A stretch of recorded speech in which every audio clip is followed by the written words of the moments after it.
કાકા ખાસ કરી વારંવાર આ રીતે સનાતન ધર્મનો ઠેસ પહોંચાડવામાં આવતી હોય છે અને આપણે જલારામ બાપા વિશે જે સ્વામિનારાયણ સંપ્રદાયના જે ટિપ્પણી કરી શું કહેવું?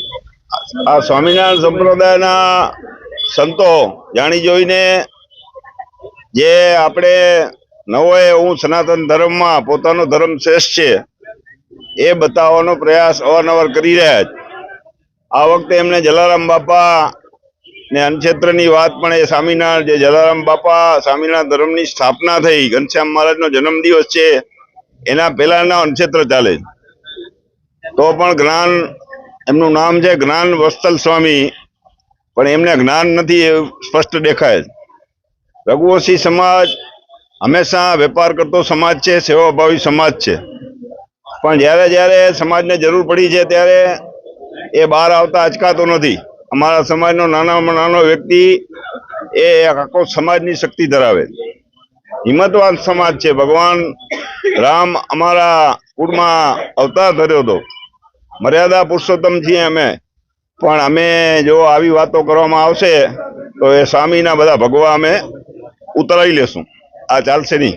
ખાસ કરીને આગળની પ્રોસિજર અમે ફોજદારી ફરિયાદ અમને ગુજરાત અમારા પ્રમુખને કીધું છે કે ભાઈ અંજાર ફોજદારી ફરિયાદ એમની કરવાની છે. અંજાર કોર્ટમાં એમને બોલાવવાના છે. મંજૂરી મળશે તો અમે ફોજદારી ફરિયાદ કરશું.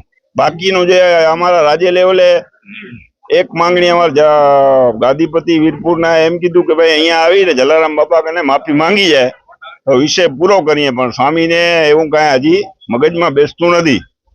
એટલે એને આ વખતે પનારો અલગ સમાજથી પડી ગયો, એને ખબર નહીં પડે. ખાસ કરીને જલારામ બાપાને 18 વર્ણ માને છે કે રઘુવંશી કુળમાં એમને અવતાર ધર્યો હતો, પણ 18 વર્ણ અને આખી દુનિયાના લોકો અમેરિકાથી પણ માણસ એના દર્શન કરવા આવે છે. એ સ્વામીને ખબર નથી, અથવા ખબર છે તો જાણી જોઈને એ બોલ્યા છે. એનો ઈરાદો શું છે એને ખબર, ભગવાન રામને ખબર. પણ આવું ચાલશે નહીં.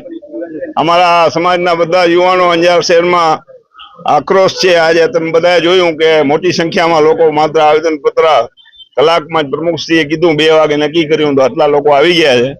એટલે કેટલો આક્રોશ છે એના ઉપરથી તમે જોઈ શકો.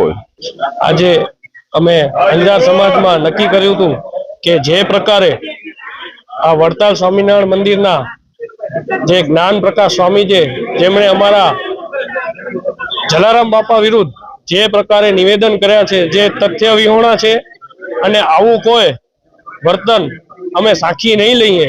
એના માટે અમારા પ્રમુખ દ્વારા આજે આવેદનપત્ર આપવાનું સમાજમાં મેસેજ કરેલ, અને એના માધ્યમથી અમે આજે આપ જોઈ રહ્યા છો કે 2 કલાકના સમયગાળામાં આટલી મોટી સંખ્યામાં સૌ રઘુવંશીઓ સાથે મળી અને આવેદનપત્ર આપવામાં એકઠા થયા છે. ત્યારે અમે કહેવા માંગીએ છીએ કે વીરપુર જઈ અને જ્ઞાન પ્રકાશ સ્વામી જો માફી માંગે અને અમારા ત્યાંના ગાદીપતિ એમને માફ કરે તો અમે માફી આપવા તૈયાર છીએ. નકર જે પ્રકારે સમાજ કહેશે એ પ્રકારે અમે આગળ વધી અને પોલીસની કાર્યવાહી કહેશે તો પોલીસની કાર્યવાહી કરીને પણ અમે આ વખતે રઘુવંશી સમાજે નક્કી કર્યું છે કે અમે આમાં કાંઈ પણ ઉતરવા નહીં દઈએ.